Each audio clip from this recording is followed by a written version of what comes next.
자, 여기부터 시작을 합니다. 여기부터 시작을 합니다.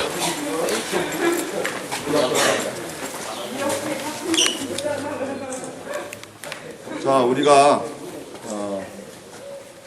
지금 서 있는 장소 요 앞에 학교 들어가는 입구가 있는데요. 지금 아랍 학교로 사용되고 있습니다. 그 학교가 옛날에는 안토니아 요새였습니다. 자, 오른쪽으로 한번 보세요. 안토니아 폴트레스라고 써 있죠. 안토니아 요새가 있었던 장소입니다. 이 요새는 여기 학교가 아니라 여기까지 다 연결되어 있었어요. 길이 없었고 크게 연결되어 있는 안토니아 요새였고, 여기에서 빌라도가 예수님을 이제 재판하는 자리로 사용이 됩니다. 그래서 빌라도가 여기서 재판하면서 또 왼쪽에서 채찍질을 했고 저쪽에서 가시관을 씌었다라고 알려져갖고, 이쪽은 채찍질 교회, 오른쪽은 가시면류관 교회라고 알려져 있는 장소입니다.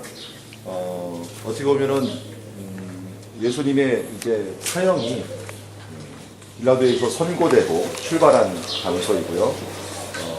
예수님이 채찍질을 맞으면서 거의 반은 죽었던 장소입니다. 빌라도는 한 2번 이상, 거의 3번 정도 예수님을 살려주려고 했습니다. 그래서 맨 처음에 살려줄 때는 내가 죄가 없다라고 얘기를 하면서 헤롯에게 보냅니다. 그래서 헤롯이 처리하도록 만들어놓고 자기를 피합니다. 왜냐하면 그의 아내가 귀족이었어요. 자기는 빌라도는 노예에서 해방돼 갖고 관직에 오른 사람이었고요. 그의 아내는 고위 귀족이었기 때문에 그 귀족이 말하는 그 말을 무시할 수가 없었어요. 그런데 이 유대인들이 워낙 원하는 바람에 자기 지역 사람이 아니기 때문에 빌라도에게 헤롯에게 넘겨줬지만, 헤롯은 또 다시 예수님을 이쪽으로 넘겨줬습니다. 그래서 또 한 가지의 방법으로 그를 채찍질해 갖고 그를 불쌍히 여기게 만듭니다. 그래서 보라 이 사람이라, 호모 에케라고 부르는 저 아치가 있는데, 저게 호모 에케라고, 보라 이 사람이로다 외쳤던 장소로 알려져 있는 장소고요. 그곳에서 외치면서 예수님을 어떻게 보면 불쌍히 여기기를 바랬습니다. 그러나 사람들은 계속 뭐라 그랬습니까? 그를 십자가에 못 박으라, 그렇지 않으면 가이사의 충신이 아니다. 그러면서 내세운 명분 중에 하나가 뭐였습니까? 그가 바로 유대인의 왕이라고 주장하고 있다라고 했습니다. 근데 여기서 예수님께서 십자가에 못 박기 전에 다른 것들에 대한 부분들은 다 이 말씀을 안 했는데, 하나에 대한 질문을 하면은 다 예수님께서 그렇다라고 얘기를 하고 내가 말하였다라고 한 말이 있습니다. 그게 무엇입니까? 내가 지극히 높으신 하나님의 아들이냐라고 말한 것이었습니다. 그것에 대해서는 하나님의 아들, 이런 부분들에서 예수님께서 예스를 반드시 합니다. 그 부분들에서는 내가 말하였노라라고 말하면서 분명히 얘기하는 것은 예수님이 죽기까지 꼭 말씀하시고 싶었던 것, 그리고 후세에 남기고 싶었던 것은 바로 무엇이었냐면 그가 하나님의 아들이라는 것입니다.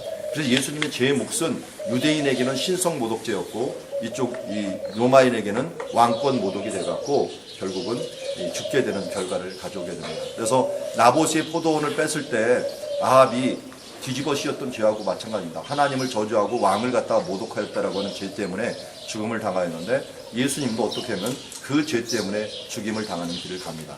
왜 예수님께서 다른 데는 침묵하시고 이렇게 이 하나님의 아들이라는 것에 대해서는 꼭 말씀을 해 주셨을까요? 아마 이 시대를 위해서 그랬을 것입니다. 이 시대에 이 유대인들도, 특별히 무슬림들도 예수님을 선지자로 인정을 합니다. 그래서 패션 오브 크라이스트라고 하는 그 영화는 이 무슬림 세계에서도 다 상영이 됩니다. 또 요르단에서도, 또 뭐 사우디에서도 예수님의 생애를 다 얘기해 줍니다. 왜냐하면 그의 부활도 믿습니다. 그리고 그의 십자가도 믿습니다. 다 믿는데 뭐만 안 믿느냐? 딱 하나만 안 믿죠? 예수님을 선지자라고 하면 다 믿습니다. 그래서 이슬람 사람들에도 이수라는 게 이제 예수거든요. 그 이름이 많습니다. 선지자 중에 이 모하메 다음에 훌륭한 선지자라고 예수님을 말합니다. 다만 그분을 하나님의 아들이라면 신성 모독으로 해갖고 지금도 돌로 치는 것을 봅니다.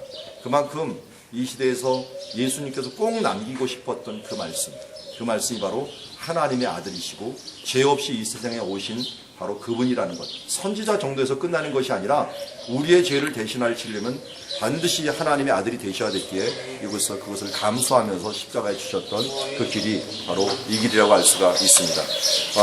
옛날에 채찍질을 할 때는요, 40에 하나 감한 매를 신명기에서 따로 때려야 했죠. 40세 이상을 때리면 안 된다 그랬죠. 사람을 그건 멸시하고 죽이는 것이기 때문에. 그래서 40에 하나 감한 매를 때리기 위해서는 사람들이 세 줄로 만들었어요. 줄을 더 많이 때리기 위해서 세 줄로 만들었고 거기다가 동물뼈나 혹은 쇳덩어리를 넣어갖고 사람들을 때리면서 몸을 완전히 다 벗겨버리는, 어떻게 보면 예수님께 여기서는 몸이 벗겨지는, 이 양들의 그 털을 벗기는 것처럼 예수님께 몸이 벗겨지는 그런 고난을 당하고, 이 채찍에 맞아 죽는 사람들도 많이 있었는데 예수님께서는 겨우 목숨을 살아나가서 가시기 때문에 나중에 가면서 많이 쓰러지시고 힘드셨던 그 모습들을 보여주게 됩니다. 자, 우리 이 시간은 같이 가실 때 좀 줄을 서 갖고 갔으면 좋겠습니다. 한 두 분씩 이렇게 짝을 져 갖고 줄을 서면서 함께 찬양하면서 이 길을 갔으면 좋겠습니다. 지금 새벽이라서 그나마 사람들이 없어서 다행인데요.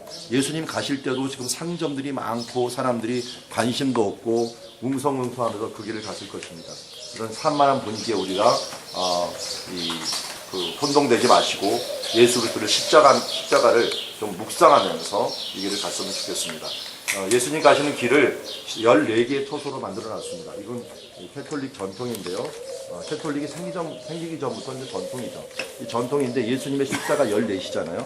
그래서 여기에서 벌써 예수님께서 가시간 채찍질 1, 2초소를 얘기하고 또 내리다가 또 넘어지면서 3초소를 얘기하고 예수님의 어머니를 만났다고 4초소를 얘기하면서 이렇게 나가는데, 그러면 성경에 없는 초소들은 제가 조금 무시하겠습니다. 그리고 성경에 나온 그 사건들의 초소들 14개 중에서 중요한 초소들을 주로 언급하면서 가도록 하겠습니다. 그곳에 가서 함께 기도하면서 우리 그런 마음으로 갔으면 좋겠습니다. 우리 시간 같이 출발하면서